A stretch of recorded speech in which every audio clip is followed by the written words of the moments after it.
Okay, so let's dive in to the D.R.E.S protocol, and we're going to start off with diet. We're going to keep things really simple here.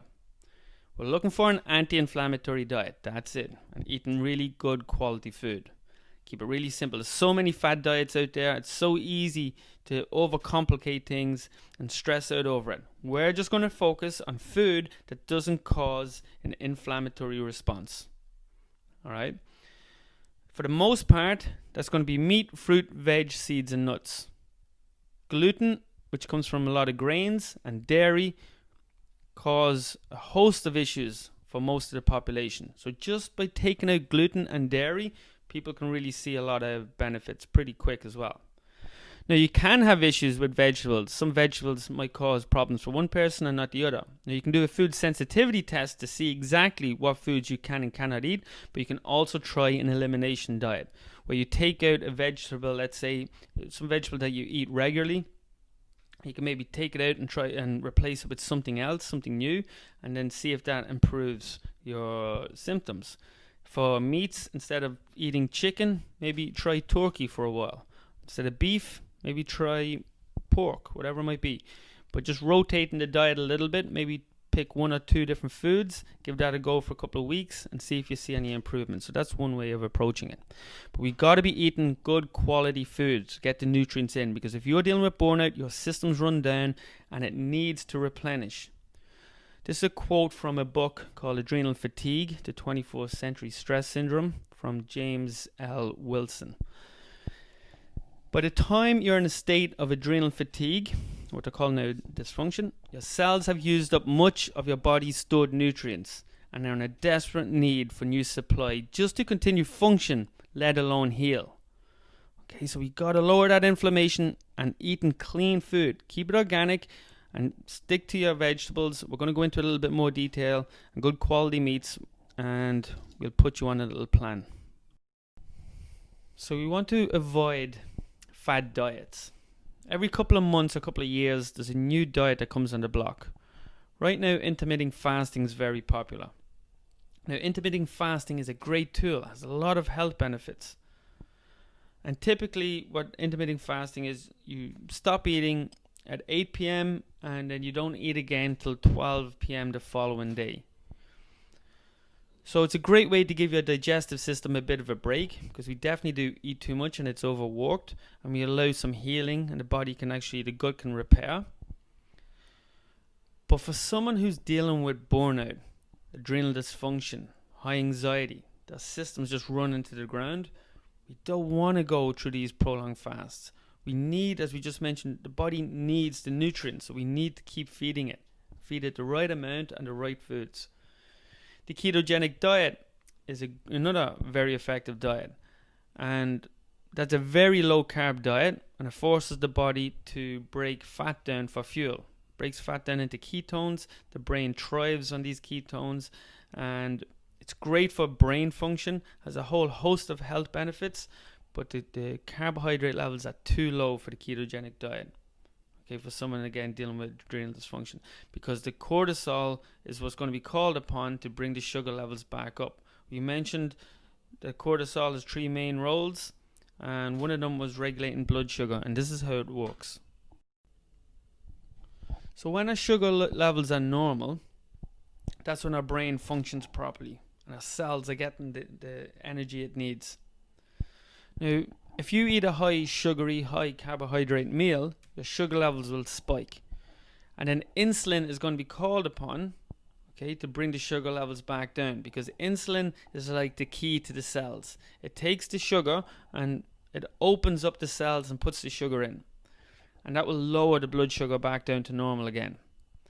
And this is fine, but if you have too much carbohydrate, too much sugar in our diet, what can happen is we get these big spikes and eventually sugar levels will crash. And if the sugar levels get too low, the symptoms of brain fog and feeling sluggish, well, the adrenal glands are called upon to release cortisol, because cortisol gets converted into glucose in the bloodstream, just like that fight-flight response.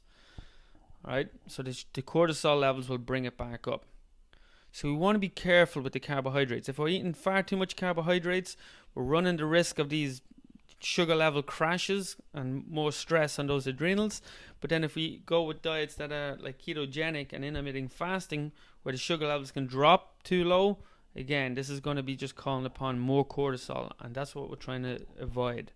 Adrenal fatigue dysfunction can result in low blood sugar levels by not releasing enough cortisol, affecting mood and energy levels.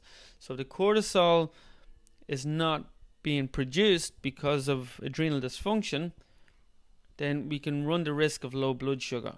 So we need to maintain the sugar levels by eating the right amount of carbohydrates.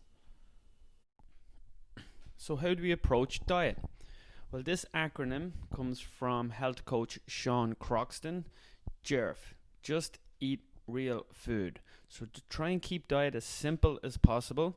If it grows in the ground, if it runs on the land, flies in the sky, or swims in the water, it's pretty much good to go. So that's meat, fruit, veg, seeds, and nuts.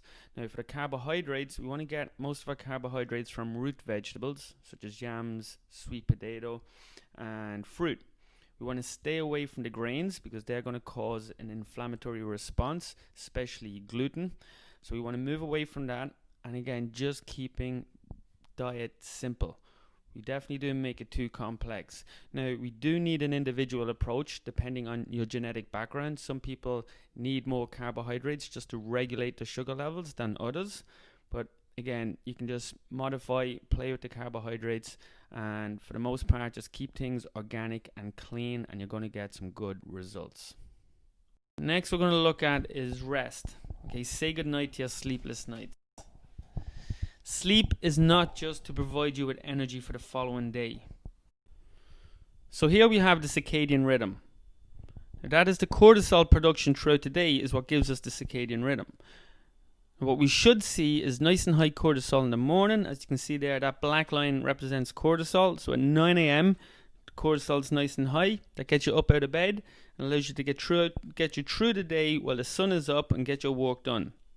As the day progresses, that black line drops off, so the cortisol starts to lower and it gets you ready for bed. The white line is melatonin. So melatonin is the sleep hormone, but it's the most powerful antioxidant in the body. So it fights oxidative stress. And you can look at oxidative stress like the buildup of rust on the organs. The more oxidative stress we have, the faster the aging process is going to be. So we want to get that melatonin in. We want to get to bed at a good time so that the melatonin can clear off this buildup of rust on the organs. So you see there 10 p.m. to 2 a.m. that white line is very high, and this is the physical repair. So this is when the body's repairing and the organs are detoxifying and the body's just repairing from all the stress it dealt with that day. And then at 2 a.m. to 6 a.m. you got the psychological repair. So now the brain is detoxifying. They only found out about this recently enough that the brain has its own lymphatic system. It's called a glyphatic system. And now the brain is flushing out its toxins. Now the problem is if we go to bed late, let's say we're going to bed at 1 a.m. or even 2 a.m., we're missing out on that physical repair. Melatonin was already being released from 10 a.m. and you weren't asleep to make use of it. So then we go straight then, if we get asleep at 2 a.m., we're going straight into the psychological repair and we miss that physical repair. So you can see here the importance of getting to bed at a good time. So we want to try and get a routine. That's been shown the best way to get to bed is to create a routine so the body then can prepare itself for sleep. So if you always do a certain ritual before you go to bed, it's a way of telling the body, okay, now it's time to get ready for sleep. I myself usually have a hot bath before I go to bed and I'll do a bit of reading, and that usually sets me up for my sleep. But you can see here, this is so important that you're getting to bed at 10 o'clock or 10:30 and no later, especially in the position that you're in. So we just looked at diet and rest, those first two pillars, and they're going to be the most important for you right now if you're dealing with burnout. Next we're going to look at is exercise. For exercise, we're going to look at working in versus working out. So first we're going to look at working out. And typically this is what we think when we think of working out. It's not a workout unless you're lying on your back in a pool of sweat just gasping for air. Now, there is a time for these type of workouts where they can be beneficial, but for somebody who can handle that amount of stress, because that's very stressful on the system. But for you, you want to stay away from working out, and here's why. It's too risky when you're dealing with adrenal dysfunction. Risk of injury goes up and usually makes the symptoms worse. I even have people saying that they can't go for a light jog. They go for a light jog and they come back and they're just far worse than where they were before they went. That's because it's too much of a load. So you want to stay away from working out. So what you want to be doing is focusing on working in.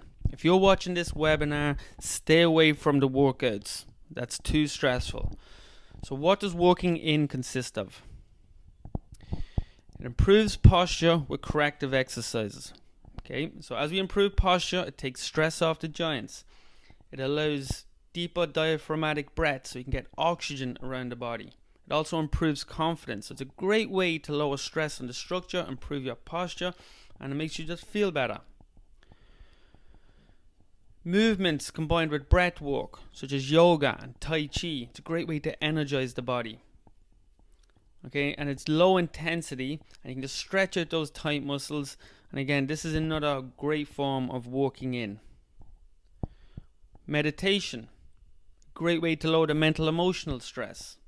Okay, it might mean just put 5 minutes by each day. There's a lot of information online to how to approach meditation. There's some great apps out there. So there's a lot of information out there on meditation.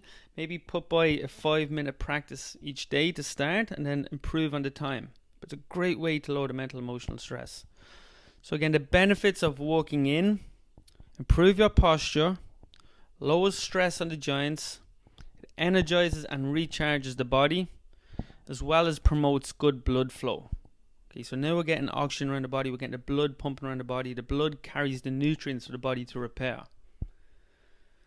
So focus on working in and don't look at working out until later down the road when you're in that position where you can. So this is just a quick overview of how I approach building a strong body. So I got 3 phases. Phase 1 is for a full stress bucket, and we're just focusing on working in. So this is postural work to take the stress off the joints, as well as working on the inner unit, getting that core nice and strong so that it can progress into the bigger lifts later down the road. Phase 1 could last for 1 month to 3 months, maybe even more, depending on the person. It's going to be a very individual approach, of course, but 1 to 2 months, let's say, for a lot of people in phase 1. Phase 2 is a moderate stress load, so after lowering that stress bucket enough through lifestyle changes and the help of postural core strengthening work from phase 1. So in phase 2 exercises, now we're looking at low intensity exercises to work on structural balance. Okay, so we're trying to balance out the pushing muscles to the pulling muscles, the muscles at the front and the muscles at the back, making sure that they're evenly balanced and we're not overdeveloped on one end, causing more stress on the opposite side. So we're introducing some free weights, but we're not training to failure. Okay, you shouldn't feel tired coming out of the gym after a phase 2 workout. And again, this could be month 2, month 3 for the individual, depending again on how much stress is on their system and how well they implemented the lifestyle changes. Now, phase 3 is when we are at a low stress load. So now we're able to work out. So you can train like an athlete safely. You already did the foundation with the past phases. Okay, you got your posture and your core strong. With phase 2, we worked on balancing the body out. And in phase 3, we're ready for the primal movements, such as squatting, lunging, pull, push, carry, hinge. But every workout is still followed by a work-in session. Because phase 3 exercises or workouts are pretty intense, so it's stressful on the system, but we have enough of a buffer in the bucket that it can handle this stress, and the body's going to rebound even stronger after this workout. But we got to make sure that we fit in a work-in exercises just to help lower the stress that we're after putting on the body.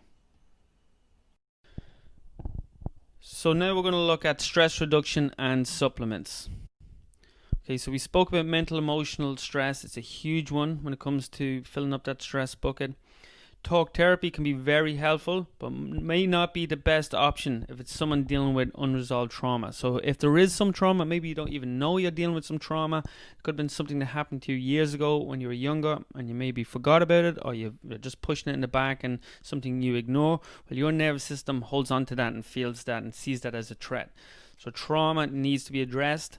Talk therapy sometimes isn't the best option because the nervous system doesn't understand language. There is some therapy out there, such as somatic experiencing therapy, EMDR, and T.R.E. therapy. T.R.E. stands for trauma releasing exercise therapy. So this is a different approach. It's definitely worth looking into. I won't go any more into trauma, but if that is something that you feel that you are dealing with, check out some of these practices. I highly recommend somatic experiencing therapy. So next we're going to look at is supplements. So when it comes to supplements, we want quality, okay? There are some things in life you should not look for a discount with. That's scuba diving equipment, parachutes, and nutritional supplements. There's so much junk out there, and a lot of studies show that these lower quality brands, when they ran tests and see how much we absorb from them, in a lot of cases it was zero. Okay, so go into your local health food shop, tell them you want the quality brands, they'll know. There's a couple that I like to use, such as Designs for Health. BioHealth is another one, as well as Thorne, Thorne. But again, they'll be able to help you out in the shop. So you want to get yourself a good adrenal support. Now, I brought this product out because I wanted to create a simple product with very effective ingredients. I'm not a big fan of supplements myself, but when feeling run down, there's a great little boost on. It'll help speed up the healing process. You got holy basil, which is an adaptogenic herb, helps improve the mood. 5-HTP works as a natural anti-anxiety. So again, it'll help with the anxiety, help the body relax, but also boost serotonin. It's a neurotransmitter to give you that happy feeling. So 5-HTP is the precursor for serotonin. If you're taking any SSRIs or any anti-anxieties, you do not want to take 5-HTP because it's going to be trying to do the same job and they'll clash and they just shouldn't be taken together. But if you're not on any SSRIs, 5-HTP is an awesome product. So that's in this supplement, so it'll help with the mood. And then you got magnesium glycinate. Now, magnesium plays over 300 roles in the body, okay, and it gets depleted with the more stress that we're under. And one of its main roles is to keep the body calm and the muscles relaxed. So you got magnesium glycinate in there, vitamin C to boost the immune system. Now, vitamin C works as an antioxidant within the adrenal cortex itself.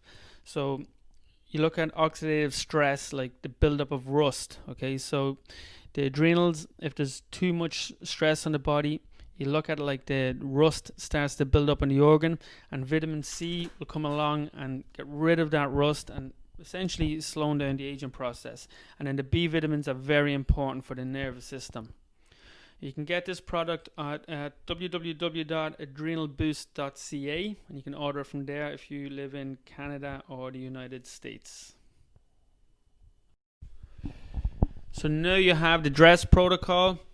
Adopt these principles: diet, rest, exercise, stress reduction, and supplements, so you can turn off the threat response and put your body in a position to heal. Your nervous system doesn't have to worry about being chased by a lion anymore. So adopt these principles and reap the benefits.